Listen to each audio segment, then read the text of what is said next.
Ayun, nandito tayo ngayon sa Baguio at meron tayong na ispatan na turista.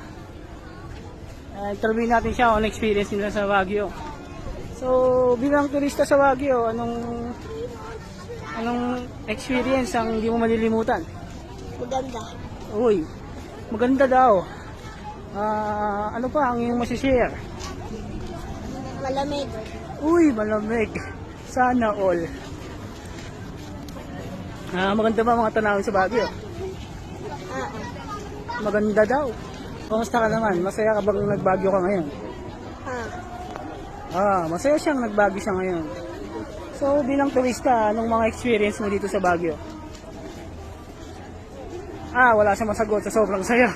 Yeah. Oh, kamusta naman ang transportasyon sa Baguio? Traffic. Ganito pala ang feeling maging turista sa Baguio. Ang ganda pala sa Baguio. What the fuck?